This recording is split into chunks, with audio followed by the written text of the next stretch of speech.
As a church, our desire is to take the good news of Jesus Christ to every creature in Pennsylvania. But the question arises, how do you reach 12 million people with the gospel? The answer lies in breaking this enormous task down into bite-sized pieces. We start by defining people groups. What I mean by a people group is a group of people that share the same common perception, acceptance, and experience. For example, we start with broad terms like the Jewish community in Lehigh Valley, and then we break this down into smaller groups like Jewish doctors that live behind the Wegmans in Trexlertown. Grouping people together by common perceptions and experiences allows us to adapt our strategy and presentation to clearly communicate the gospel. At the same time, it allows us to reach out to entire subsets of a city, multiplying our effectiveness. So, how do we put this into practice? In John chapter 4 and verse 35, Jesus instructs his disciples to lift up their eyes and look on the fields.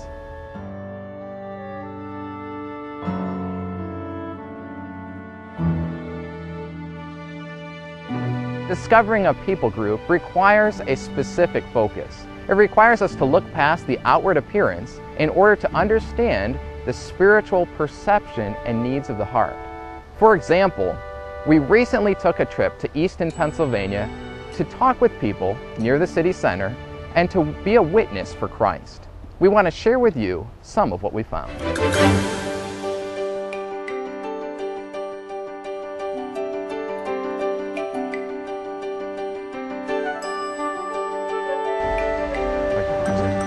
Good evening, sir. Did you get one of these? There you go.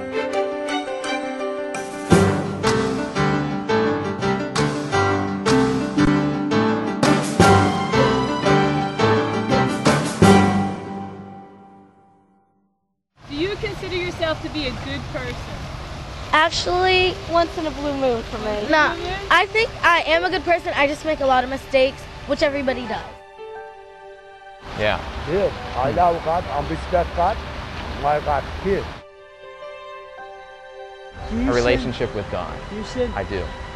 That's all I want to know. And God says that I'm glad you said you do. Because if you would have said you don't, that's a total lie. Exactly.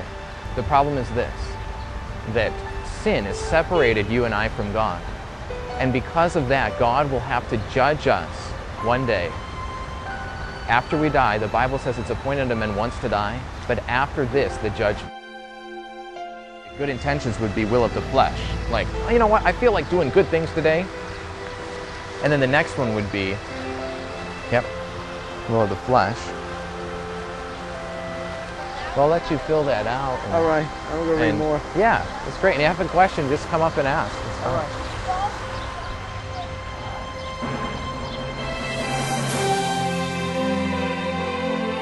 During this outreach, the Lord allowed us to hand out tracts to those passing by in the street and to connect with the following individuals. First of all, there was David, a man who the police had evicted from his home. He had just been thinking that very evening about the need to make changes in his life, and he was very attentive to the gospel. There was Dale, a natural leader and spokesman for the homeless community. His spiritual perception was that he had been through enough hardship and that God actually owed him a better life. Two girls we met and talked with varying church backgrounds, but both of them shared the same common confusion about the gospel. There was also a Muslim man from Turkey. His perception was that all religions point back to the same God, and that Islam has the purest understanding of who God is really like. And as we each took time to talk with those that we met, we started to realize the varied perspectives and experiences represented by this group. At the same time, we were greatly encouraged that each one of the people that we talked with was expressing a need, some sort of spiritual need or need in their life, and that they were open to talk about the gospel.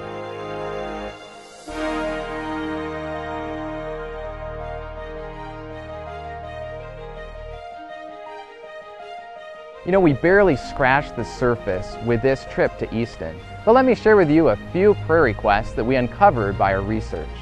First of all, we need to pray for the Lord to break down the spiritual strongholds of drug trafficking, addiction, and violent crime. Secondly, that every creature would hear a clear presentation of the gospel. And third of all, pray for First Baptist Church of Easton and Pastor Art Gilmore.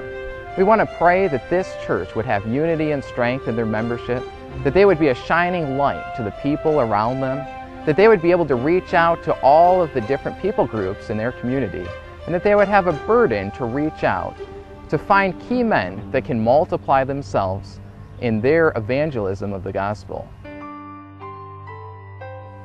Please pray for Easton and for the Lord to open our eyes to the people groups that live all around us in our Jerusalem.